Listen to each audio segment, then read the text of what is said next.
A squat suit, sometimes referred to as a super suit, will add a lot of support to your squat. And if you're a competitive power lifter, it's something you would probably look into unless you were planning on competing raw. Raw means typically only a belt and maybe wraps, but it depends on the federation.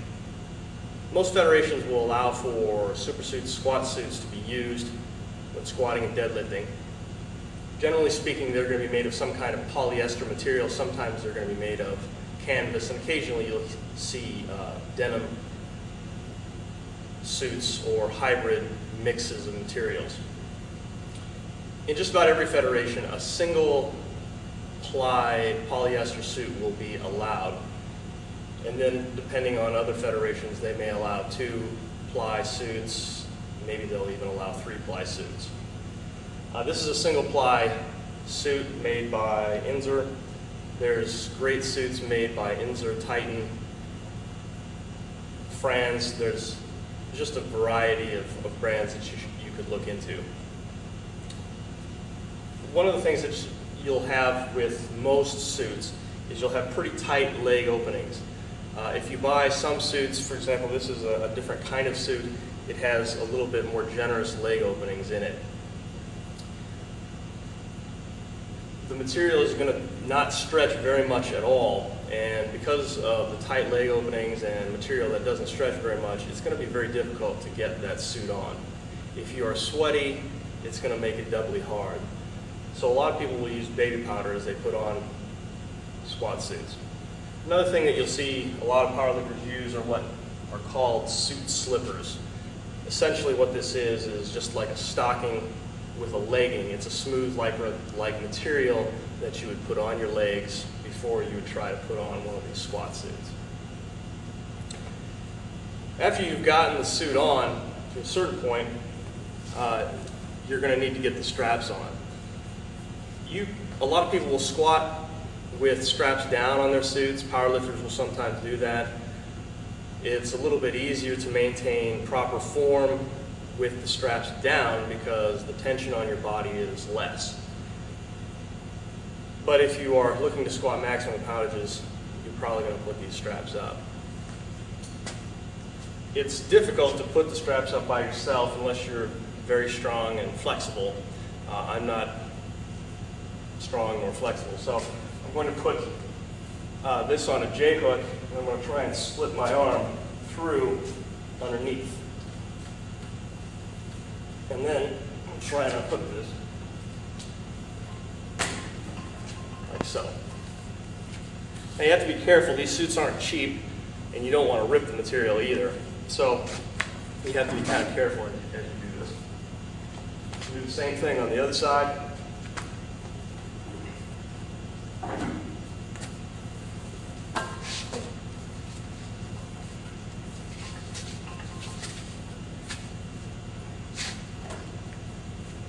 There you go. Now, if I had some help here, I would probably work at getting these straps a little bit more comfortably fitted on my shoulders. But having the straps on really does add a lot to the transverse support that the suit is going to give you. And when I say transverse, I mean the support it's giving you across this plane throughout your body. Now, when you squat down with the suit on, one thing that you're going to notice is that there's a lot of pressure here in the stomach and in the hips and in through the butt. Now,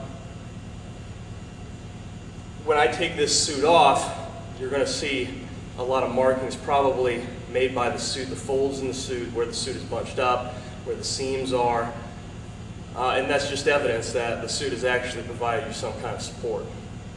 As you go down into your squat, you're going to feel a lot of tension in through this abdominal, hip, and glute region. Now, without any weight, this is about as low as I can probably go without breaking form. Because of that, and because of the pressure of the suit,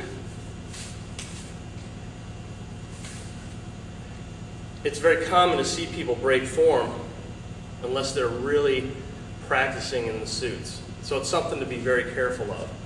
Common mistakes that you'll see with people with suits is losing arch very quickly as they descend into the hole. Another common problem is you'll see our knees bowing inward. All of these are responses to the extra tension that the suit is giving you.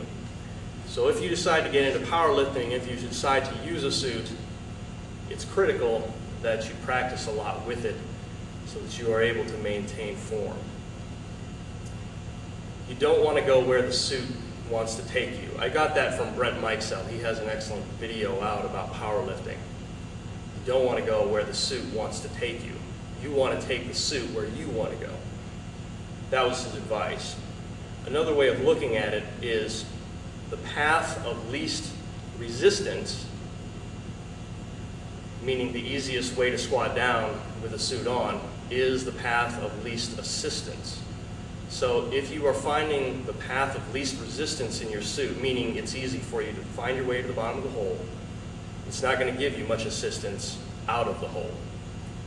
The more resistance that you are encountering as you descend into the hole, the more assistance the suit is going to give you coming out of the hole.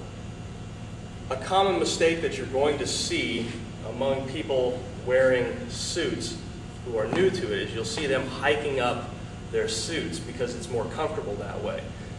You want the suit to be secure in through the crotch, meaning you don't want a lot of excess material here, but on the other hand, you don't want to be pulling the leggings too far up. If you do, you're going to be bunching the material up here, and that just allows the suit to give more when you descend into the bottom of the hole. Again, you're going to be losing resistance and assistance while squatting if you pull those leggings up too much.